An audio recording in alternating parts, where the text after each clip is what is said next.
Resenha do TJSC. Começa agora a resenha TJSC com os destaques do Poder Judiciário Catarinense.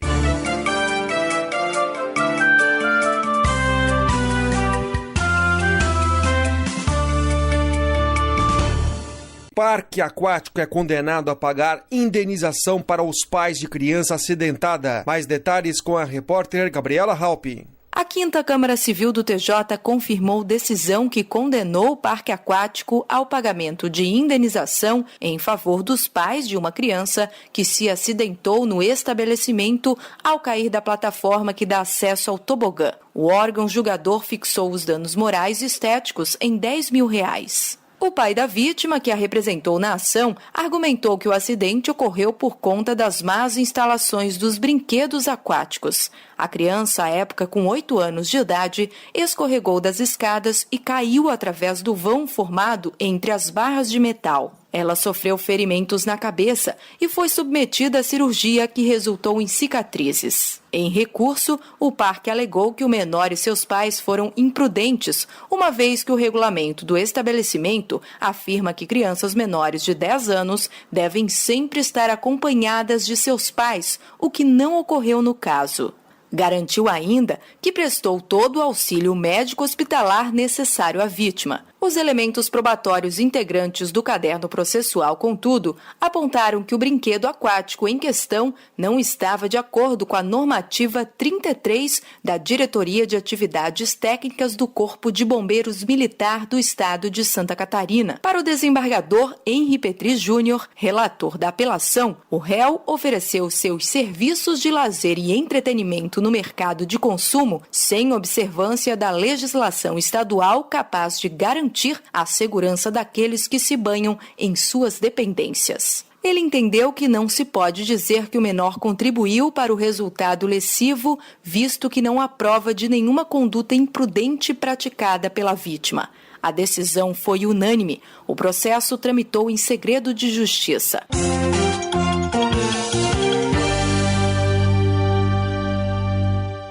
O Tribunal de Justiça de Santa Catarina, através da Coordenadoria Estadual do Sistema dos Juizados Especiais e Programas Alternativos de Solução de Conflitos, realizou nesta semana a última reunião preparatória com os parceiros que estarão juntos durante a 12ª Semana Nacional da Conciliação, CNJ, que neste ano acontecerá de 27 de novembro a 1º de dezembro. Sob o comando dos desembargadores Jânio Machado de Souza, Guilherme Nunes Born e Janice Ubiali, o planejamento antecipado busca garantir a repetição do sucesso alcançado em 2016 com o evento realizado na capital. Para tanto, todos os detalhes foram discutidos com representantes da Prefeitura de Florianópolis, Exército, Polícia Militar e Procon, entre outros.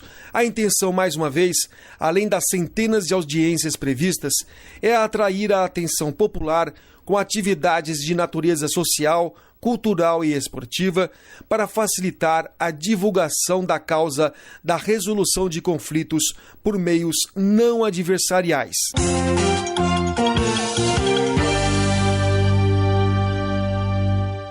Justiça transforma jovem pichador da ilha em restaurador artístico de prédio público. Mais detalhes com a repórter Gabriela Halpe. A Vara da Infância e Juventude da Comarca da Capital, por meio de trabalho realizado pela equipe do Núcleo de Justiça Restaurativa, participou de forma ativa da recuperação da base operacional da Polícia Militar da Barra da Lagoa, no leste da ilha de Santa Catarina, que agora estampa novo visual após anos de pichações e depredações de toda espécie. Uma pintura artística elaborada e executada por alunos do Colégio Prefeito Acácio Garibaldi Santiago ornamenta a fachada do local situado naquela comunidade. Isso só foi possível a partir do trabalho realizado com um adolescente encaminhado para atendimento na unidade jurisdicional, o qual teve sua situação abordada de forma distinta da tradicional. O jovem, seus pais e os policiais envolvidos na ocorrência que deu origem ao ato infracional, com auxílio da equipe do Núcleo de Justiça Restaurativa, participaram ativamente da discussão e construção colaborativa da proposta. Através de plano de ação estabelecido com a concordância de todos, o jovem assumiu a realização de algumas atividades, como a de palestrar em sua escola sobre a importância de preservar o patrimônio público. Uma outra ação envolveu a comunidade escolar. A turma do rapaz criou vários esboços e os alunos realizaram uma votação a fim de eleger o desenho que melhor representa a região. No último sábado foi concluída a ação, resultado da parceria entre a Polícia Militar, Núcleo de Justiça Restaurativa, Direção do Colégio e Coordenadoria Municipal de Políticas Públicas para a Juventude. Todos os envolvidos no plano de ação, com o apoio de voluntários da comunidade escolar, promoveram a pintura artística, agora estampada na base operacional PMSC, com o intuito de resgatar a identidade da comunidade local e fortalecer e estreitar vínculos entre pessoas e instituições. A revitalização do espaço e a acolhida da atividade pela comunidade e pelos visitantes da Praia da Barra, neste último final de semana, evidenciou que há outras possibilidades mais inovadoras, envolventes e com melhor resultado do que a punição.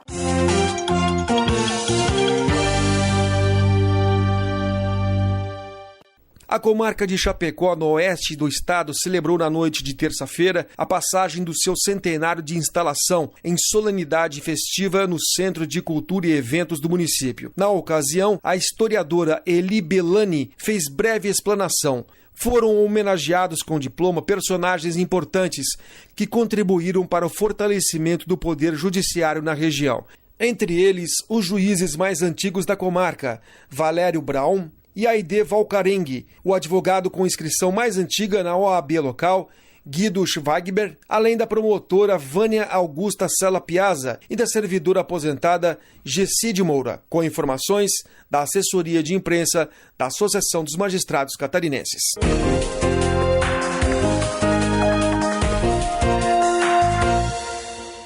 No quadro Entrevista, o repórter Diego Souza conversou com o juiz de direito Christian Dalla Rosa, da comarca de Xanxerê, sobre os direitos e deveres das crianças em acolhimento institucional. Acompanhe um trecho da entrevista. Eu abro essa entrevista te perguntando uma definição do que é o acolhimento institucional.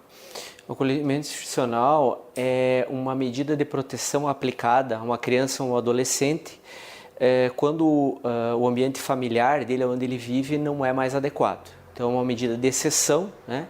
No caso de da violação grave dos direitos da criança e do adolescente, pode ser aplicada essa medida de proteção, que é a retirada dele do local onde ele vive, da família biológica, e a colocação nele num local organizado por um órgão governamental ou não governamental, onde ele vai ter uma família, onde ele vai poder residir, ficar e ter os seus direitos respeitados, né? Isso sempre de uma forma temporária, né? O acolhimento institucional é uma medida, inclusive isso é uma previsão do Estatuto da Criança e do Adolescente, que ele é sempre temporário e provisório. É uma medida para resguardar seus direitos enquanto não é possível encontrar outra forma, né? Uma família, reparar essa violação desse direito que ele teve na sua família de origem, ou eventualmente buscar uma família substituta. O Estatuto da Criança e do Adolescente está quase completando 30 anos. Ele foi criado em 1990 e eu queria saber, na sua visão, que momento que vive o acolhimento institucional no Brasil? Na verdade, nós temos o Estatuto já tem ele foi vigente há muitos anos já, né? Mas nós vivemos um momento de dificuldade ainda em relação à aplicação, à efetivação dos direitos que estão garantidos no Estatuto da Criança e do Adolescente. O que foi feito hoje se evoluiu muito, mas ainda não foi possível garantir todos esses direitos que estão previstos lá no Estatuto. E na questão do acolhimento, muito foi alterado e melhorado. Né? Antes do Estatuto da Criança e do Adolescente, é bom sempre lembrar que havia a política que era aplicada antes para as crianças e adolescentes, é que o mesmo local do adolescente que praticava um ato infracional, ou seja, um crime, né, para um menor que é análogo, né, que é previsto no Estatuto, era o mesmo local onde uma criança que não tinha família residia. Era a mesma política aplicada a todos, né? Hoje não, hoje nós temos uma diferença bem grande. O acolhimento, né, é um local onde uma criança ou um adolescente por uma questão de violação de direito, ele encontra um local para viver e para ter os seus direitos preservados, né? Evoluiu muito, hoje nós temos uma diferença em relação aos acolhimentos de crianças e adolescentes, uma separação, né? As crianças não ficam no mesmo lugar que os adolescentes, né? Os ambientes são diferentes, a forma de atendimento é diferente, e o trabalho desenvolvido também é muito diferente, porque quando a ideia de acolher uma criança é que ela fique o menos tempo possível nesse local, né, e logo vá para uma família substituta.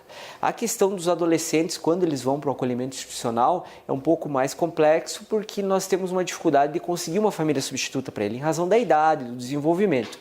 E nesse local, a ideia, nos acolhimentos para adolescentes, a ideia é estruturar ele, né, garantir a questão dos estudos, desenvolvimento na parte educacional, profissional, para que ou ele possa voltar para a sua família devidamente resolvido aqueles problemas que justificaram o acolhimento, ou mesmo viver sozinho quando ele tiver uma idade, né, que ele puder, né, e levar a sua vida por conta própria, né? Doutor, quais são os principais direitos e deveres que estão previstos na lei, mesmo que na prática eles não sejam executados? O Estatuto, ele na verdade, ele cria uma proteção integral em relação à criança e ao adolescente, né? Ou seja, todos os direitos de pessoa humana e em desenvolvimento estão ali previstos. Saúde, educação, direito de convivência familiar, direito à profissionalização, enfim, tudo o que uma criança e um adolescente necessitam para ter um desenvolvimento regular, né? E o desenvolvimento da sua personalidade como pessoa humana, né? Tá tudo previsto no Estatuto, e a grande dificuldade é garantir esses direitos, né? De efetivar esses direitos, as políticas necessárias para que se observem esses direitos, e também a cobrança em relação àqueles que têm que garantir os direitos das crianças e adolescentes, né? O Estatuto é bem claro quando ele cria que é dever do Estado, da família e da sociedade a garantia desses direitos, né?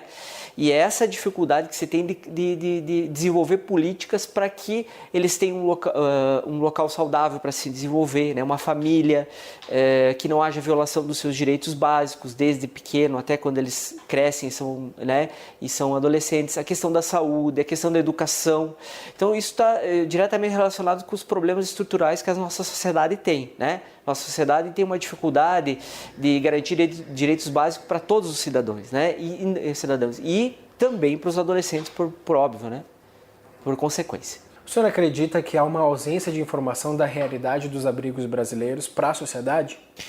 Eu acredito que há um pouco de distorção em relação, né? Até porque às vezes se confunde a questão do acolhimento, né? Que é uma medida de proteção para salvaguarda dos direitos das crianças, com relação à internação, né? Pela prática de um ato infracional. Então às vezes é uma confusão em relação a isso. E também a sociedade acredita às vezes que esses locais são um local onde as crianças ficam lá por muito tempo, né? Como se fosse um local para guardar eles lá, e não é isso, né? Como o Estatuto é bem claro com relação à questão de ser provisória essa medida, né? Ele está ali até que não é possível garantir o direito dele de convivência familiar de outra forma, né? Ou seja, voltar para sua família ou encontrar uma família substituta, né?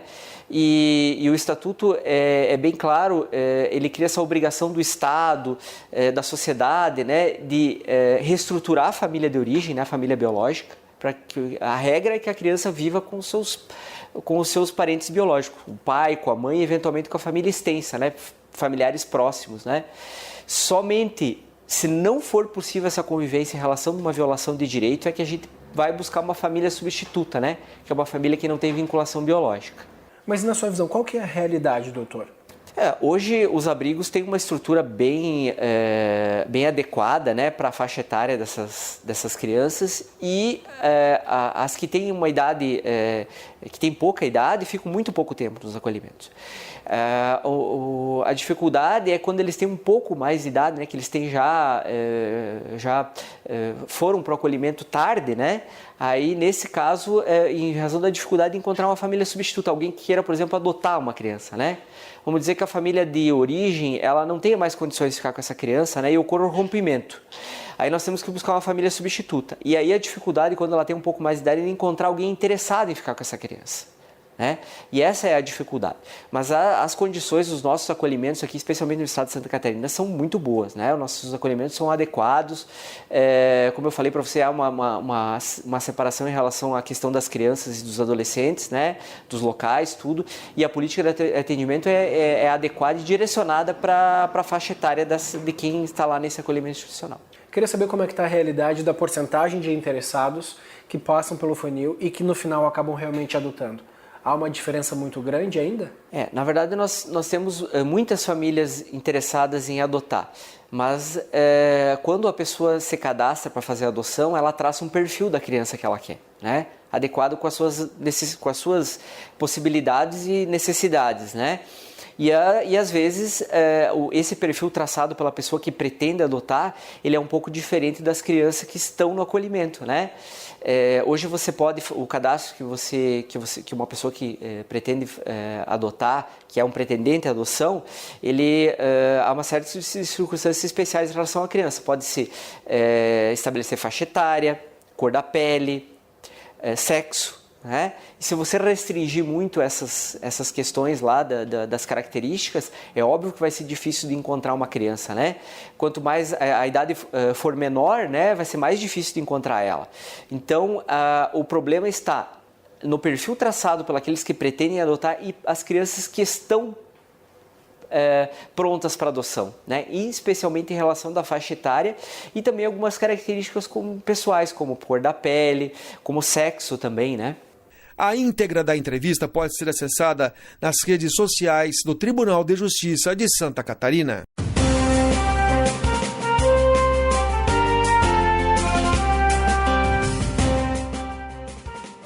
Essa foi mais uma edição da resenha TJSC. Apresentação Marco Aurélio Gomes. Participação de Gabriela Halpe e Diego Souza. Textos e supervisão, assessoria de imprensa do Tribunal de Justiça de Santa Catarina. Até breve.